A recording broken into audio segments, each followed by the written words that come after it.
Before we start this video, do like and subscribe to our channel and not miss on any updates. Hello friends, we have some exciting news for you from CFA Institute. CFA Institute a few days ago has released some changes to CFA scholarship. Now these are very important changes that you should keep in mind. Now what are these changes? Let me list them down for you. Okay, first one is number of scholarships. So earlier we had 5 types.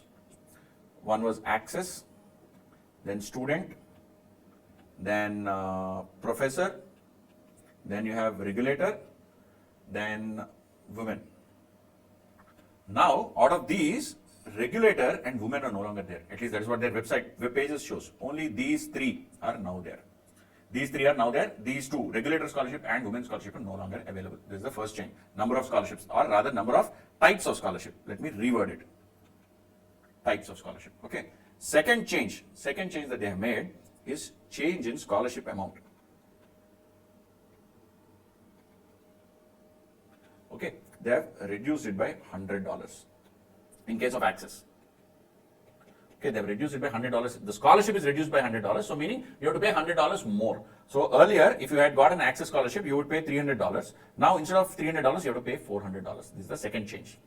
Then third change. Now you have separate scholarship cycle for each attempt. I will explain this to you. Earlier, we had 2 scholarship windows, and you would be awarded for next upcoming 5 attempts. And here also, this I am referring to access, because student and professor scholarship, they have different rules. I am not going to get into them. You can go to the CFA Institute website and check it out. I am primarily concerned about the access scholarship, which a lot of students apply for. Okay, so separate cycle for each of the attempts that you are applying for access scholarship. Okay, this is the third rule. This is the third change rather. I am going to explain it to you, by showing something, because it is difficult to explain it when I write and show it. Okay, then early registration and scholarship linkage. So the scholarship date and the early registration date are very close. The scholarship announcement date rather. Scholarship announcement date is very close to the early registration date. Okay, so this particular thing will actually help a lot of students. This will genuinely help a lot of students. Okay, then what else? Yeah, these are the primary 4 changes. So let us go ahead and look at how these changes actually work out. So CFA scholarship changes. Let us have a look at the changes, and I'm going to, in this deck, I'm going to highlight specific things. Now, please note here what is it that they have done. They have now specifically said that earlier you had 2 cycles, September, October and Jan to Feb. Now that is changed to August, November, Feb and April. This will start beginning August 24. From 24 onwards, you now have 4 cycles. Now, 2 cycles per exam year, 4 cycles per exam year. Now, once you get a scholarship, you could actually write in any of the next 5 exams. Now, that is no longer the case. If you get a scholarship, it is for a specific window. Which window is that? We will discuss later. But it is for a specific window. So you apply for a scholarship. That scholarship is applicable for a specific exam window and not for next 5.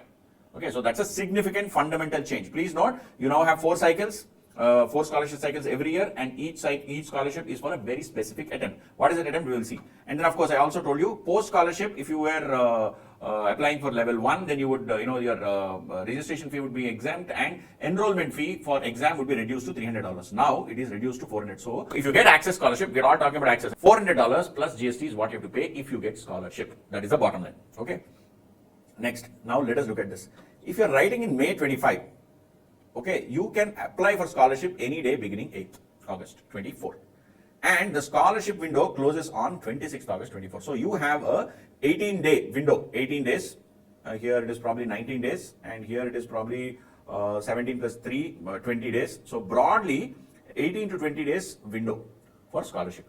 And window is for what? Application opening, application closing, that's the window. And you can apply for all 3 levels, right? You can apply in this window only. So level 2 exams are not conducted in February. Level 3 exams are actually not conducted in May and November. So this level 3 May doesn't work, level 3 November also doesn't work. For other attempts, for other levels, whichever exams are there at that particular point of time, you can apply for those. And you have to apply within this scholarship window. And when are the results announced? Results take 4 to 6 weeks. 4 to 6 weeks. They gave a broad range. 4 to 6 weeks. If you take, let us assume you take 6 weeks. 6 weeks is what? 6 weeks from end of the scholarship cycle, 26. 6 7s are 42. 42 days from 26th of August. What is 42 days plus 6 weeks? So you have entire September. You have 1 week of probably about 5 days of August and a week of October. So this comes to 6 weeks comes to October probably 8th or so, correct? Same way, 25th November, 6 weeks. So you take entire December off, 4 weeks are done. Jan, 1 week, and November last week. So you probably will, the scholarship results will come out by 8th Jan, 8/1/25, right? So why is this important? Because when you look at the actual deadlines, you will realize. What is the deadline? For your May 25 exam, the scholarship window is on, early registration window is on 9th October. When are the results likely to come out? 8th October. And what is early registration window? Early registration closure window, not the opening window, closure window.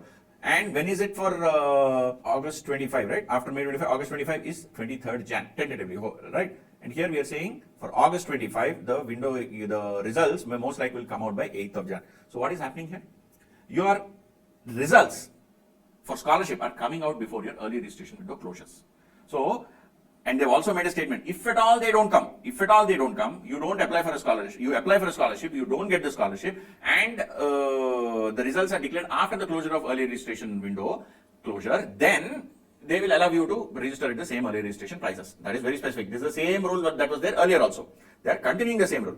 But most likely, the results for scholarship will come out immediately before your early registration window closure. This is a very, very, very important thing.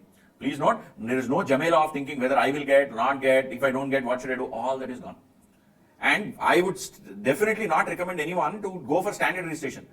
When you have this opportunity of doing for early registration, please go for it. And you see what is happening. For May 25, the scholarship window is closing on 26th August. So 26th August means how many months? September, October, November, December, Jan, Feb, March, April. So it is closing 8 months in advance.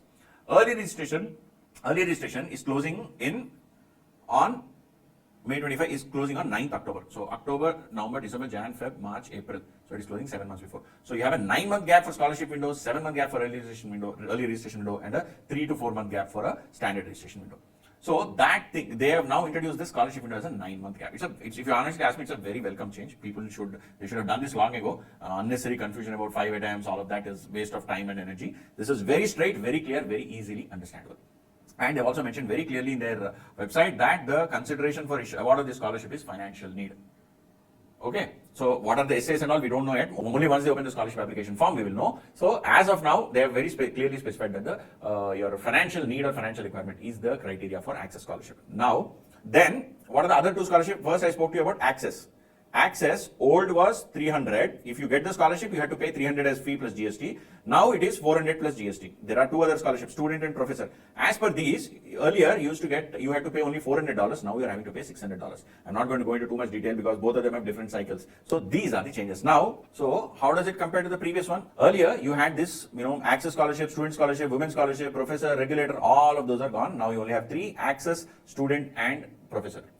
And Access is you have to pay $400, all other fees is waived, $400 plus GST, and other two, student professor, you have to pay $600. Right? So that is the saransh or summary of this particular discussion, and I'm going to repeat what are all the changes just so that you understand and remember them once more. Just hold on. So what are the scholarships? You have now only 3 types. First, then changes in amount. Now you have to pay $400 instead of $300 earlier, $400. Then separate cycles for each attempt. So 9 months before the actual exam, you have a cycle, and for respective your level 1, level 2, level 3, depending on it, you can apply. Then early registration and scholarship cycle are now synced, right? So you may most likely get early scholarship results before the early registration deadline. And one more point I wish to highlight: they have also mentioned that if you go and make early registration and then say that after you also get the scholarship, without waiting for scholarship, you go and do the early registration, they will not refund you any fees. That they've made it very, very specific, very, very clear. And they've also said you can apply as many times as possible. There's no restriction in with respect to number of times you can apply. Okay, so those are the 2 additional points. Please note, please go to the CFA Institute website for scholarships for more details, or reach out to me, contact me for any doubts, and we'll be more than happy to assist you. Okay, so friends, if you have any queries, doubts, or anything, please feel free to reach out to us. We're more than happy to assist you. And please do comment, like, share this video. And if you are attempting level 1 or level 2 or level 3 anytime in the coming 4 or 5 attempts, please comment on this video so that we can reach out and assist you. So all the very best.